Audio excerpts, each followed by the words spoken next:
Assalamualaikum warahmatullahi wabarakatuh.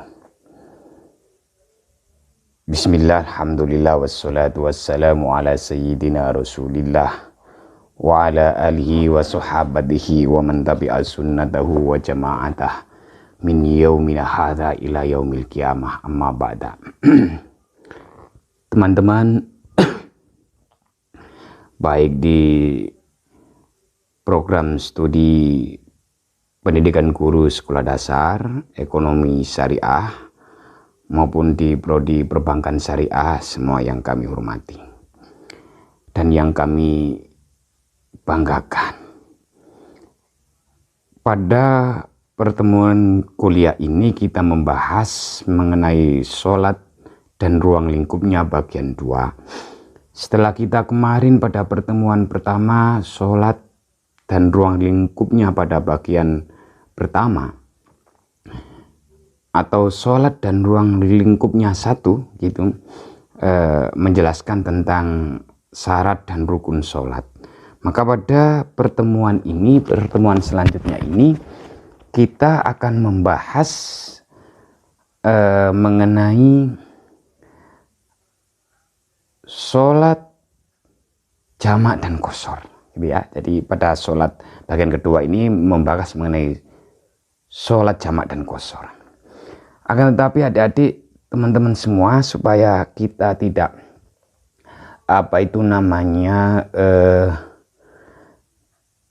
mendadak gitu ya, langsung to the point, biar runtut. Fikih itu memang sejak kemarin saya sampaikan, fikih itu harus runtut.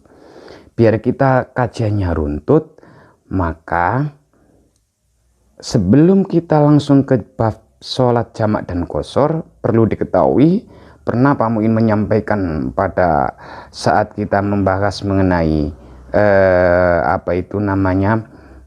bab toharu dulu, bahwa jenis-jenis sholat itu ada 5 gitu kan. Ada i'adah, dicatat aja nggak apa, ada i'adah, qadha, jamak, dan qashar. Tapi yang selama ini diyakini, dipastikan, dan dimantepi cuma jamak dan qashar. Itu aja kadang-kadang tidak memenuhi persyaratan, boleh jamak, boleh qashar, langsung sidik-sidik jamak qashar. Anti sekali dengan kriteria qadha, kriteria i'adah, kriteria adak dan seterusnya, itu nggak mau mengenal itu. Nah, yang dimaksud dengan sholat ada itu sholat on the time, jadi tepat waktu. Makanya ini mengacu pada hadis baginda Rasulullah Muhammad sallallahu alaihi wasallam. Ya Rasulullah, ayun amalin indallahi atyab, wahai Rasul, perbuatan apa yang paling baik menurut Allah? Dijawab oleh Rasul, as-sholatu ala waktiha, sholat tepat pada waktunya. Nah, ala ini bermakna fi, kan gitu ya, bermakna selama dalam waktunya. Langsung ketika mendengar adzan langsung sholat, kan begitu, selesai langsung sholat. Padahal yang dimaksud alat di sini aja bermakna fi, selama waktunya masih ada. Ingat, Pak Muin bukan menyuruh sholat ditunda-tunda, tidak, itu saya tidak pernah bilang gitu tadi. Selama dalam waktunya. Karena hadis ini asbabul wurudnya, sebab-sebab hadis ini datang, bukan muncul tapi datang. Hadis ini ada di latar belakangi pertanyaan sahabat. Ada seorang sahabat yang seorang sahabat ini jarang sholat. Ya barangkali sholatnya itu ya sholat ya orang gitu. Nah, ketika bertanya kepada Rasulullah, as-sholatu ala waktiha, sholat tepat waktunya. Ini artinya apa? Biar ketika mendengar waktu sholat, dia langsung sholat. Nah, maksudnya langsung on time, tidak usah ditunda-tunda. Jadi di sini ala ini bermakna fi, selama dalam waktunya. Ini kalau saya panjangkan lagi, berbahaya juga kan. Ada seorang dokter periksa operasi usus buntu atau bedah, sudah terlanjur dirobek. sudah perutnya ya, karena dia mengacu pada hadis yang tekstual tadi, mendengar azan langsung kedua dokter atau 3 dokter tadi langsung sepakat, mari kita berhenti karena ini sudah mendengar azan, dihentikan. Dengan perkiraan selama 15 menit ini biusnya masih lebih ya, insya Allah dibius, dilalah yang dibius orangnya kuat, jaraknya nggak bisa lama. Ternyata dia ditinggal sholat berjamaah tujuannya untuk ala waktu ya, on the time ini. Iya, kok menyebabkan pasien ini merasa kesakitan hingga naudzubillah sampai meninggal. Maka 3 dokter tadi kategori membunuh nyawa manusia berdosa. Itu hanya karena on the time tadi. Makanya kita juga nggak bisa memaknai hadis dengan secara tekstual itu ala waktu ya. Apa itu namanya? Ada. Yang kedua namanya i'adah. Ini sudah berapa menit ini? Sudah 5 menit sendiri. Ya inilah ngaji fikih itu harus luas. Tidak hanya seperti di sekolahan sholat jamaah adalah nggak gitu. Ini sudah era mahasiswa, sudah jenjang mahasiswa harus kritis. Ini aja yang saya bawakan, kitab Bidayatul Mujtahid wa Nihayatul Muqtasid alal Imam Ibnu Rusdi, gitu ya. Oke. Yang kedua, sholat itu bisa kategori i'adah. I'adah itu mengulang. Dengan catatan jenisnya sama, waktunya masih ada. Nah, mengulang ini ada 2 kriteria. Mengulang ini manfaat untuk dirinya sendiri, dan manfaat untuk orang lain. Artinya yang dimaksud manfaat untuk dirinya sendiri yang pertama tadi, tanpa seseorang itu sholatnya tetap sah. Contoh, Pak Muin awalnya sholat sendirian, tidak lama kemudian ada orang sholat berjamaah yang sudah menyentuh batas minimal sholat berjamaah, yaitu ada jamaah 2, makmumnya 2, imamnya 1. Karena Pak Muin tadi sholatnya baru sendirian, maka selama jenisnya sama, waktunya juga masih ada namanya, maka saya mengulang lagi, i'adah, mengulang. Boleh. Kenapa Pak Muin mengulang? Karena pahala sholat berjamaah lebih besar daripada sholat sendirian. Itu jika manfaat untuk yang bersangkutan. Ada sholat i'adah itu dalam rangka untuk sodakoh pahala, atau memberi manfaat kepada orang lain. Awalnya saya sudah sholat taruhlah berjamaah, atau awalnya juga sholat sendirian. Tapi contohnya biar mudah, awalnya saya sholat berjamaah. Tidak lama kemudian kok ada orang sholat sendirian, mesaki dia biar dia dapat pahala berjamaah. Saya akan mengulang i'adah, mengulang sholat yang awalnya berjamaah tadi, saya ulang bersama anak yang sedang sholat sendirian. Ini namanya i'adah. Punya. Terus biar cepat. Yang ketiga qadha. Nah, qadha ini nyaur itu menambal gitu ya. Nah, ini kayak kemarin sudah saya sampaikan kan, puasa aja yang tidak dikejar perintahnya mukallaf, beban taklifnya itu jika sudah pikun boleh membayar fidyah. Tapi sholat selama akal masih sehat, nggak bisa berdiri dengan duduk, nggak bisa duduk dengan tidur miring, nggak bisa tidur miring yang ngelumah, nggak bisa ngelumah ya dengan isyarat mata, nggak bisa dengan isyarat mata, selama akalnya masih waras, masih hidup, berarti sholat dalam hati. Sampai gitu Imam Al-Ghazali yang bilang sholat dalam hati itu. Nah, sholat qadha itu apa? Qadha itu nyaur. Contoh, ini kalau perkuliahan tatap muka lebih indah dan lebih menarik perhatian, mesti banyak pertanyaan. Contoh qadha. Ada seorang wanita yang datang bulan. Yang dimaksud mengqadha sholat ini detik-detik datangnya sholat, dan detik-detik datang bulan, dan detik-detik berhentinya haid atau datang bulan tadi. Contohnya Pak, oke. Ada seorang yang wanita sudah mendengar adzan zuhur jam setengah 12 lebih 10. Dia rencananya sholatnya nanti jam 1 atau setengah 1 ditunda, wong katanya ala waktiya, selama pada waktunya. Ternyata jam setengah 12 lebih 10 azan zuhur, jam 12 lebih 5 datang bulan. Maka dalam konteks wanita seperti ini wajib mengkodok zuhurnya yang awal tadi. Kalau ada orang atau Pak Ustadz yang bilang bahwa dalam konteks wanita yang datang bulan tapi sembrono di detik-detik awal datangnya bulan lalu kemudian dia sampai tidak sholat kok, berarti tidak usah dikodok, berarti seorang yang mengatakan demikian perlu ditinjau kembali, bahasa kasarnya perlu belajar yang lebih luas wawasan referensi marojek yang dikuasainya. Iya, karena apa? Andai kan jam setengah 12 sampai jam 5 niku saumpama dia nang bergegas zuhur.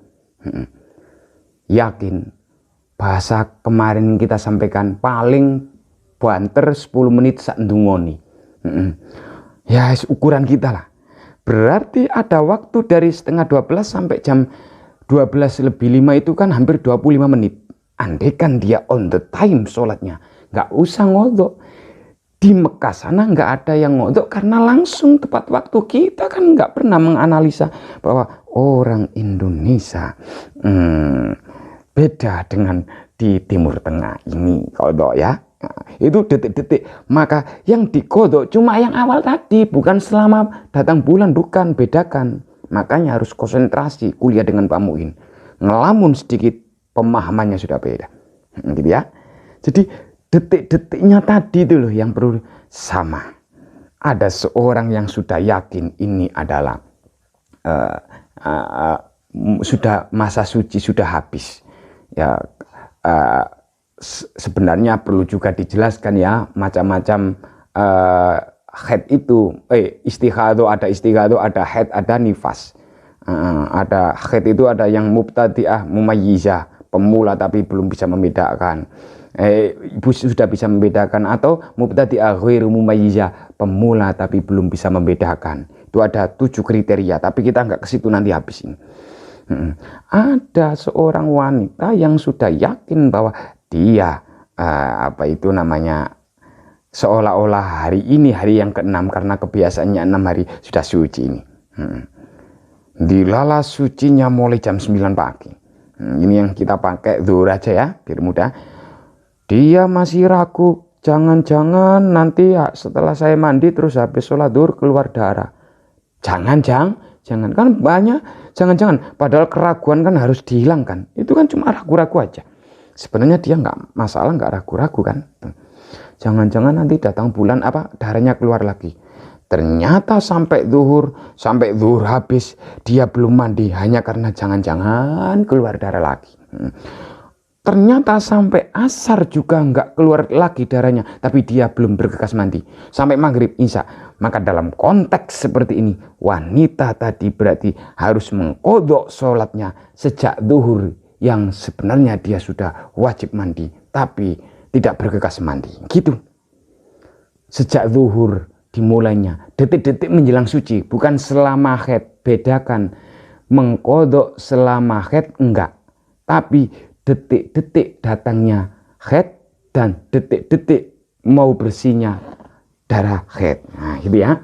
Nah, itu yang ke berapa itu? Yang ketiga. Dan yang keempat, jamak dan qasar. Lah, ini saya bawakan kitab Bidayatul Mujtahid wa Nihayatul Muqtasid alal Imam Ibn Rushdi. Ini kitab referensi andalan Fakultas Syariah dulu, Pak Muin. Jadi nama pengarang dan judulnya sudah hafal. Ini kitab ini adalah Imam Ibn Rushdi, bukan hanya Syafi'iyah.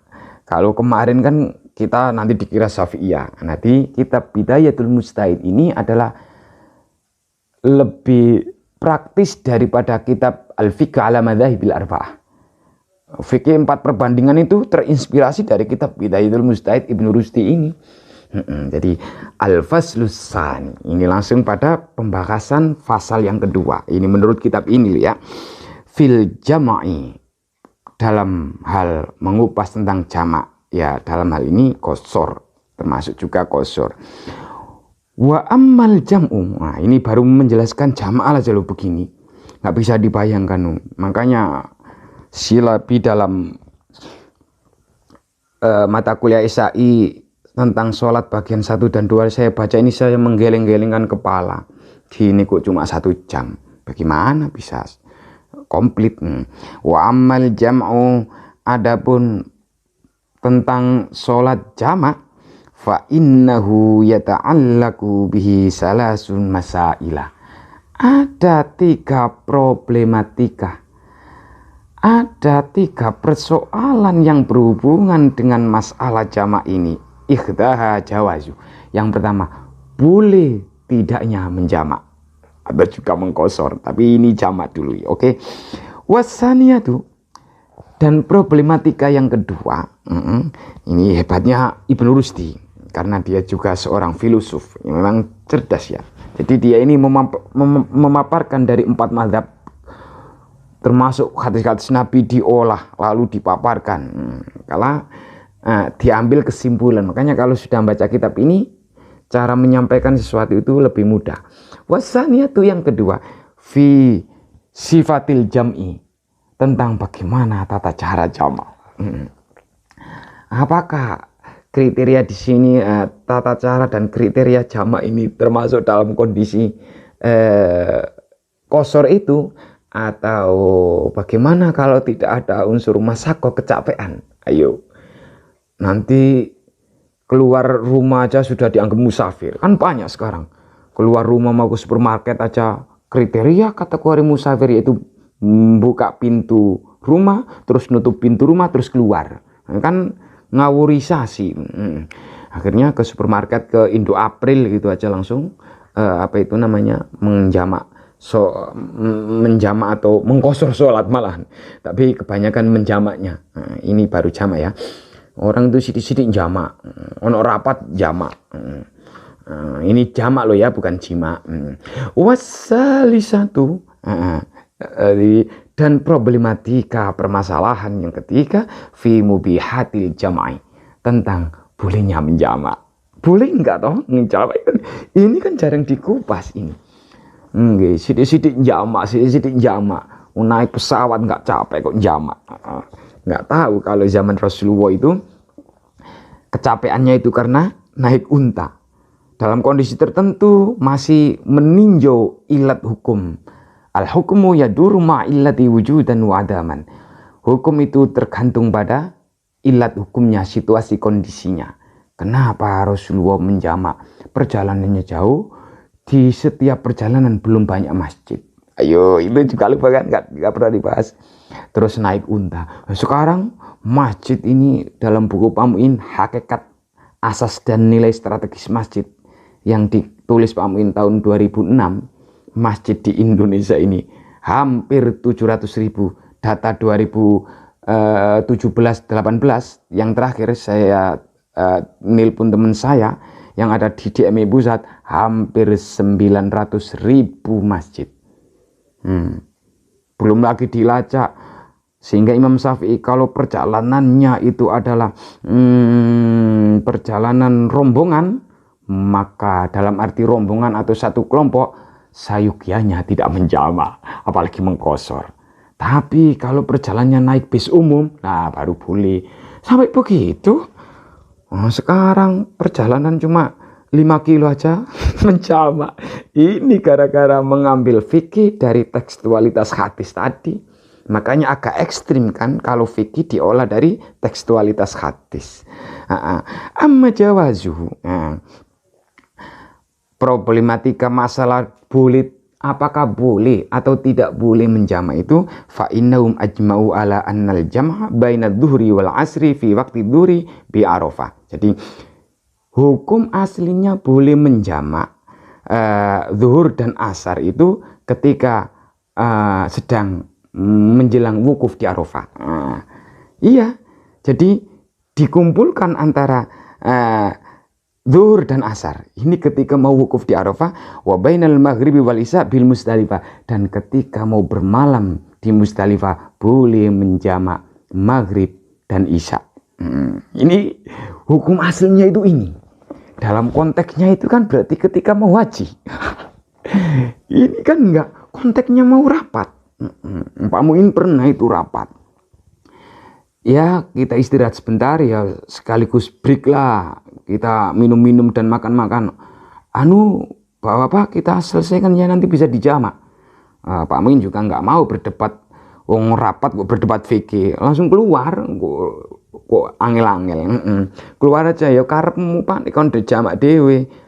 Kalau ilmu eksak jangan memahami masalah fikih, eksak ya eksak, jangan memahami masalah fikih, nanti kasihan fikih. Jadi wahdalafu fil jam'i fi ghairi hadaini. Jadi ini gini, intinya begini, kalau dibaca terus ini nanti nggak selesai ya. Coba langsung ke sini aja. Ini mengacu pada hadis dari baginda Rasulullah Muhammad SAW, riwayat Bukhari Muslim dari Anas. Coba kita pahami dulu redaksinya. Karena Rasulullah sallallahu alaihi wasallam, baginda Rasulullah Muhammad sallallahu alaihi wasallam idza takhala qabla an tazigha syams. Jadi kalau baginda Rasulullah Muhammad sallallahu alaihi wasallam berangkat, ini berangkat kemana ini ya? Kan gitu, berangkat sebelum zighos syams, sebelum sinar matahari tergelincir. Berarti zuhur itu kan waktunya sudah tergelincir. Maksudnya tergelincir ke sebelah barat. Akhorod zuhur. Rasulullah mengakhirkan sholat zuhur. Ingat, mengakhirkan, gak menjamak.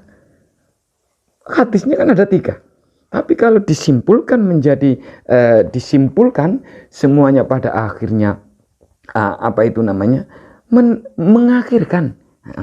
Jadi diakhirkan ila waktil asri. Baginda Rasulullah Muhammad SAW mengakhirkan waktu zuhur ke asar. Artinya apa?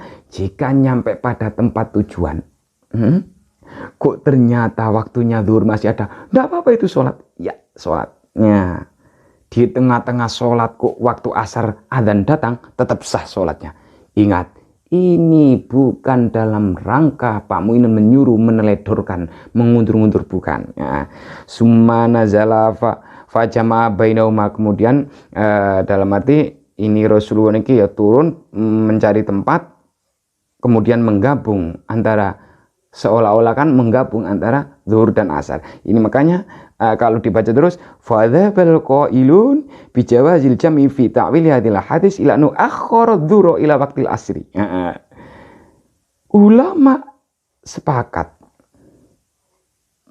bahwa yang dimaksud jamak zuhur dan asar ini maksudnya bukan langsung dijamak takdim, tapi zuhur diakhirkan sampai pada menjelang sholat asar, sehingga faka'annahu koyok Rasulullah niku menjamak gitu loh.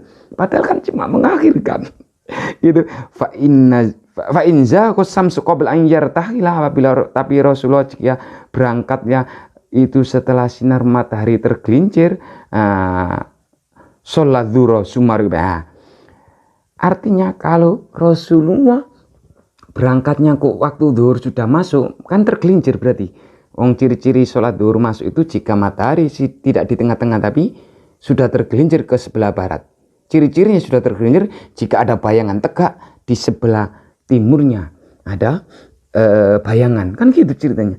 Nah, anehnya Rasulullah ketika berangkat kok ternyata sinar matahari sudah tergelincir, yang artinya sholat zuhur sudah masuk. Kenapa Rasulullah kok cuma sholat zuhur langsung berangkat, nggak sekalian menjamak takdim? Ya, sampai di sini, nanti kita sambung pada sesi berikutnya.